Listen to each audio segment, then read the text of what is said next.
On a quiet summer day in July 1947, near Roswell, New Mexico, the unimaginable happened. A rural rancher discovered strange wreckage scattered across the desolate desert. What followed was a chain of events that would birth the world's most enduring UFO conspiracy theory, one that continues to captivate, confuse, and divide us. The Roswell incident. Was it a crashed alien spacecraft, or simply a misidentified military experiment? 75 years later, the debate rages on, but the story is not just about what crashed, but about secrecy, public mistrust, and the birth of modern ufology.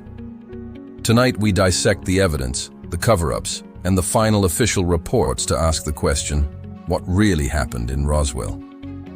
Our story begins in early July 1947. The United States was in the grip of the first major flying disc craze, sparked just days earlier by pilot Kenneth Arnold's famous sighting of high-speed, crescent-shaped objects over Mount Rainier. The atmosphere was already charged with talk of unidentified flying objects. Enter ranch foreman William Mack Brazel. On his property, some 75 miles northwest of Roswell, he found a massive field of peculiar debris. Foil-like metal that wouldn't wrinkle or break, structural pieces with strange hieroglyphic-like markings, and rubber strips. This was clearly not a typical airplane crash. Brazel eventually reported his find to the local sheriff, who in turn notified the nearby Roswell Army Airfield, home to the only nuclear bomber group in the world. Major Jesse Marcel, the intelligence officer, was dispatched to the scene. He collected the materials and brought them back to the base. Then came the stunning international headline. On July 8th, the Roswell Daily Record ran the story. RAAF captures flying saucer on ranch in Roswell region. The press release, issued by Public Information Officer Walter Haut, stated unequivocally that the RAAF had recovered a flying disc. The world went wild, but the excitement was short-lived. Just hours later, the military drastically reversed its position. Brigadier General Roger Ramey, commander of the 8th Air Force in Fort Worth, Texas, held a press conference. He presented debris, what looked like tinfoil, balsa wood, and rubber, and declared that the wreckage was nothing more than a conventional high-altitude weather balloon. The initial flying disc story was a mistake, an overzealous report by the local base. The incident was officially closed and quickly faded from the headlines. For over 30 years, that was the story. A simple case of misidentification. The Roswell incident might have remained a forgotten footnote, if not for the persistent curiosity of UFO researchers. In 1978, the story was dramatically reignited when retired Major Jesse Marcel Sr., the officer who had collected the original debris, broke his silence. In an interview with ufologist Stanton Friedman, Marcel dropped a bombshell. He claimed that the debris shown at General Ramey's press conference was a substitution. The real wreckage he had recovered, he insisted, was unlike anything terrestrial. It was extraterrestrial. He claimed the weather balloon explanation was a deliberate cover-up. This revelation fueled the fire, leading to the 1980 book, The Roswell Incident, and a cascade of new witness testimonies. Suddenly, the narrative expanded far beyond the crashed material. People began to claim they saw more than just debris. Witnesses, often speaking out decades later, claimed to have seen military convoys, intense secrecy, and even alien bodies recovered from a second crash site. These accounts painted a chilling picture. Small, gray humanoid figures with large heads and eyes were allegedly recovered, dead or dying, and swiftly transported to secure locations, perhaps to the infamous Area 51 in Nevada.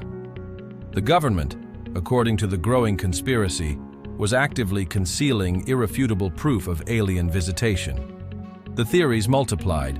Some claimed 2 separate crash sites. Others spoke of a secret government cabal, perhaps the mythical Majestic 12, managing the technology and biological entities. The core belief remained. The U.S. government knew we were not alone and was engaging in the greatest deception in history.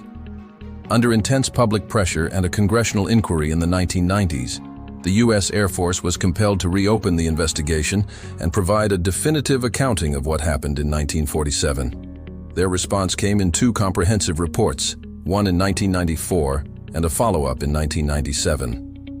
The 1994 report finally admitted that the weather balloon explanation was, in fact, a lie. However, the true object was also terrestrial. The debris, the Air Force explained, was from a top-secret program called Project Mogul. Project Mogul was an espionage initiative during the height of the Cold War. Its purpose was to use high-altitude balloons carrying specialized microphone arrays to detect the sound waves from Soviet nuclear bomb tests from thousands of miles away. The distinctive, lightweight, and tough debris with odd markings, the foil, the tape, the balsa wood lattice, was entirely consistent with a Project Mogul train. The initial cover story was necessary not to hide aliens, but to conceal a sensitive, classified military surveillance program from the Soviet Union. This explained the unusual wreckage and the initial secrecy. But what about the alien bodies? The 1997 report addressed this secondary element of the conspiracy. The Air Force concluded that the decades later accounts of recovering alien bodies were likely a consolidation of separate, unrelated military incidents that occurred in the New Mexico desert during the 1950s. Specifically, the military had conducted experiments involving large-scale parachute drops of anthropomorphic test dummies from high altitudes. These life-sized, human-shaped dummies, sometimes retrieved in damaged or scattered condition, were often mistaken by civilian witnesses for non-human bodies, especially when mixed with vague memories of the secretive military activity from 1947. Furthermore, reports of bodies in the hospital were attributed to unrelated air crash incidents, including a 1956 KC-97 crash where 11 airmen were killed.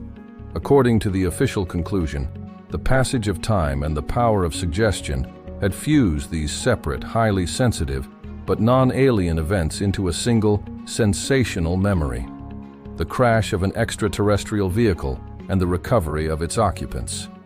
So, case closed? The U.S. Air Force has offered a clear, officially documented explanation. The wreckage was Project Mogul. The bodies were crash test dummies and airmen. Yet, for millions, the official reports are just another layer of the cover-up. Why does the Roswell myth persist with such tenacity? Firstly, the government lied.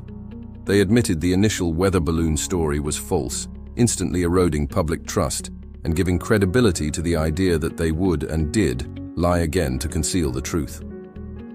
For many, a spy balloon is just a more sophisticated form of deception than a simple weather balloon. Secondly, the testimony of the original witnesses remained central. Major Marcel, Sheriff Wilcox, and others were initially convinced they had handled something not of this Earth. Proponents of the extraterrestrial hypothesis argue that high-altitude test dummies and Project Mogul materials simply do not match the compelling descriptions given by the witnesses of the original metallic debris and the strange writing. Thirdly, the lack of hard evidence cuts both ways. While no irrefutable alien debris has ever been presented, the military's swift and thorough cleanup ensures that believers can always claim the real evidence was successfully hidden. The lack of a conclusive scientific smoking gun simply reinforces the notion of a perfect conspiracy. Roswell has become more than just an incident. It is a cultural touchstone, a symbol of the struggle between official authority and the persistent yearning for the unknown. The Roswell incident remains a powerful example of how a moment of confusion and Cold War secrecy can morph into a global phenomenon. Whether you believe the official reports or the extraterrestrial claims, the historical impact is undeniable. Roswell cemented the image of the flying saucer and the gray alien in the popular imagination. It launched the field of modern ufology and gave millions a reason to look up at the sky and question everything they are told. From a dusty ranch in New Mexico, Roswell became the definitive starting point for the conversation about whether we are truly alone. Until official declassified evidence proves otherwise, or a new, unquestionable piece of wreckage is found, the enigma of 1947 will endure. Thank you for watching. Let us know what you believe happened in the comments below and subscribe.